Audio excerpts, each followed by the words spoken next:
Halo dulur, selamat datang di Media United, channel fans MU paling netral. Menang dipuji, kalah dibully.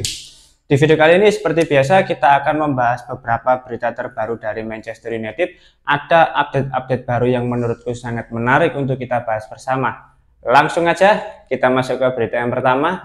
Manchester United butuh setidaknya satu pertemuan lagi untuk memperbaiki beberapa detail kesepakatan Matheus Cunha. Pembicaraan sudah sangat maju antara United dengan sang pemain.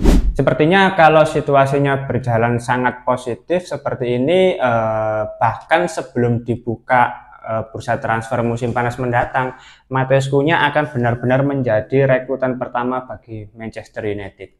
Karena antara kedua belah pihak sudah saling sepakat, pihak Manchester United juga bersedia untuk mengaktifkan klausul pelepasan Matheus Cunha sebesar 62,5 juta pound sterling.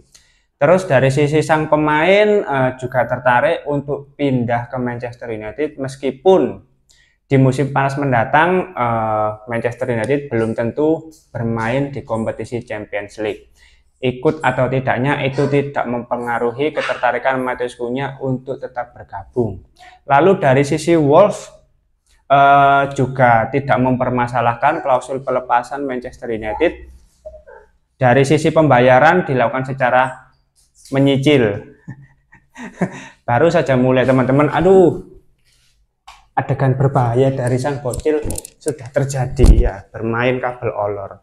Diam saja di sini nak ya. Ini kalau kamu kesetrum sak omah sing repot iki.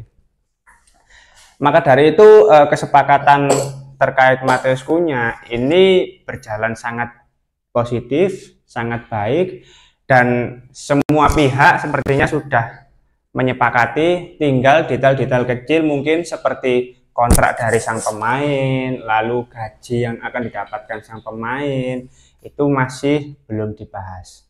Tapi melihat situasi yang ada, ya kita semua masih harus sedikit bersabar untuk menunggu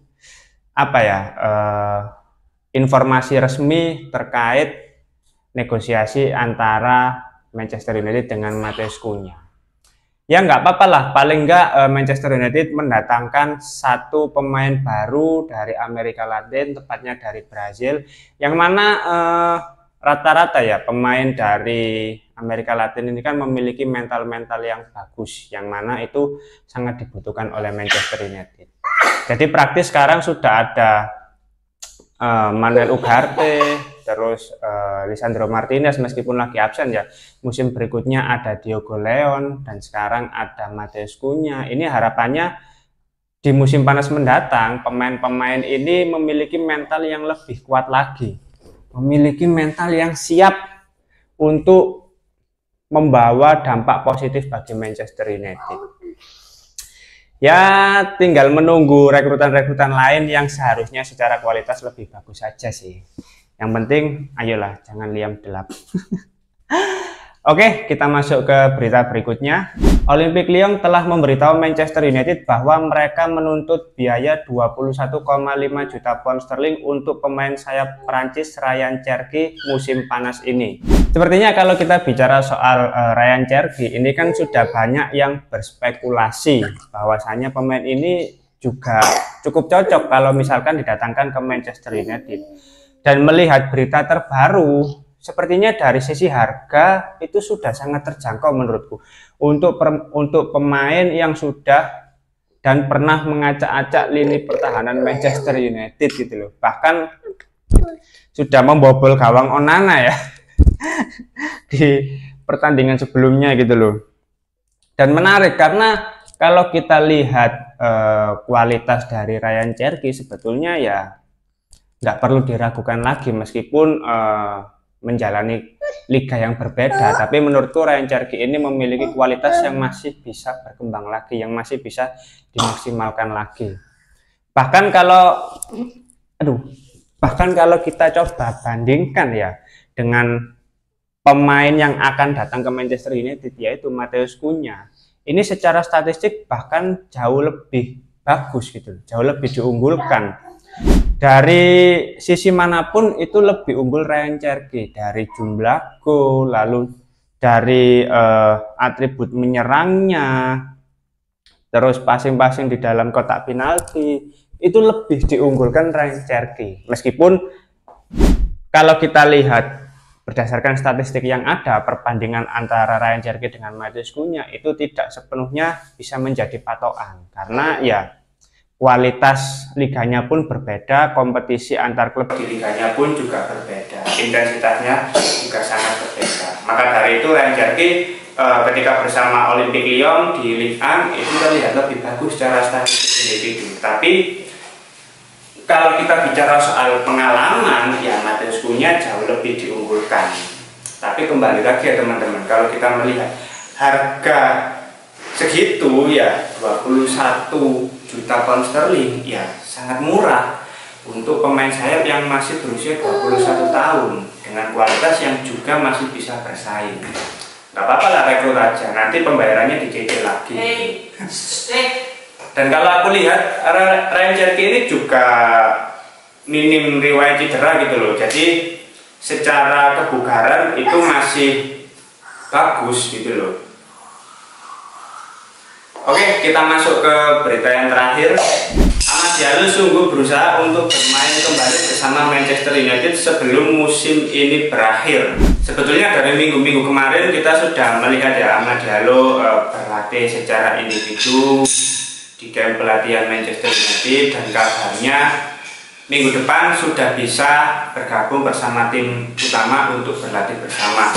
Harapannya ya dengan kembalinya Amad Diallo ini Manchester United ada tambahan amunisi untuk melawan Athletic Bilbao, karena nggak bisa dipungkiri ya teman-teman, Bilbao ini lawan yang cukup sulit bagi Manchester United, yang bisa menjegal bagi Manchester United.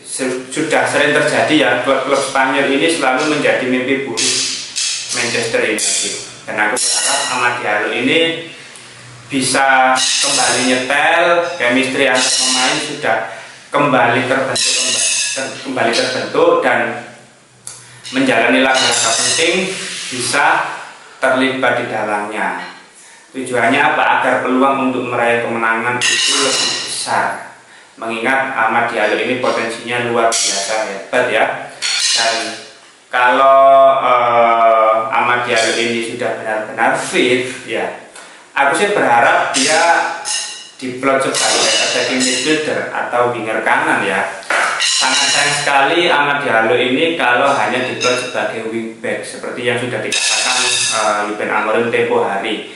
Kalau tidak berhasil mendatangkan wingback kanan baru ya Amad Diallo yang diplot sebagai posisi tersebut. Tapi apa ya, oke lah, dia etos kerjanya sangat tinggi, mau naik turun, bantu pertahanan, bantu bangun serangan, tapi atribut menyerangnya ini nggak terlalu kelihatan kalau diplot sebagai wingback kanan. Beda kalau dia diplot sebagai winger kanan atau attacking midfielder gitu. Itu lebih ofensif gitu.